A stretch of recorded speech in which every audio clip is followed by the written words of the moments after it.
स्वागतम मोर BK study IQ YouTube channel को।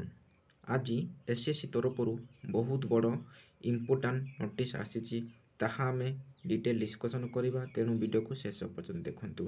गोटे एग्जाम संपर्क में नोटिस आसी जो मैंने भी एसएससी एग्जाम बा फॉर्म पकईले गोटे खुशी खबर अटे।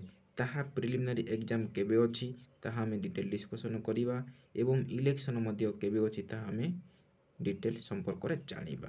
प्रथम देखिबा इम्पोर्टेंट नोटिस एसएससी रो। इम्पोर्टेंट नोटिस हैला due to general election to be held from 19 April ठारू 1 जून पर्यंत इलेक्शन अछि। तेणु से माने जून 4 ठारू एग्जाम रखी छंती। प्रथम देखिबा serial number, exam name, paper, तापर present date, revise date of exam. से परी हम प्रथम देखिबा जूनियर इंजीनियर रो पेपर 1 हो प्रिलिमिनरी एग्जाम हेबो हमर 4, 5, 6 जून मासरे 2024 एवं रिवाइज डेट हैला 5, 6, 7 जून 2024। से परी हमर 2 नंबर रो एग्जाम हेबो सिलेक्शन पोस्ट बा एग्जामिनेशन फेज XII 2024 रे एटा मध्ये पेपर 1 हो सीबीई बा कंप्यूटर बेस्ड एग्जाम हेबो। एटा मध्ये 6, 7, 8 एटा होची मे मासरे एग्जाम हो। मे मासरे रिवाइज डेट होला 24, 25, 26 एटा जून 2024 रे हेबो। सेही परी हमर सब इन्स्पेक्टर दिल्ली पुलिस रो मध्ये पेपर 1 हेबो। एटा 9, 10, 13 एटा मध्ये मे मासरे हेबो।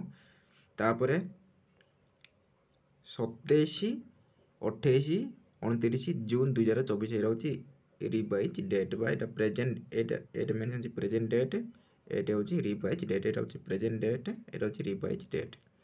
सेही परी हमर combine higher secondary plus 2 level examination एटा होची पेपर 1 एटा से हम डेट मेंशन करिवे।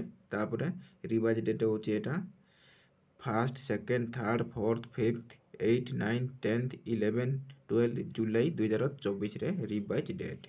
एटा गोटे छोटिया इनफॉरमेशन थिला एसएससी तरफरु। एई पर जदी इनफॉरमेशन पाइबा चाहतिले मोर चैनल को सब्सक्राइब कर दियंतु एवं पाखरे थिबा ऑल नोटिफिकेशन को दबाई दियंतु। तापर जदी वीडियो को भलो लागितिले लाइक करंतु एवं सांग साथी माननकु शेयर करंतु जहा फल के से माने मध्ये उपकृत होबे जानि परिबे एही परि जॉब रो नोटिफिकेशन रिक्वायरमेंट वीडियो एवं अपडेट वीडियो बाहर जे बोली रहिली। धन्यवाद। आपनको दिनटी मंगलमय हेउ।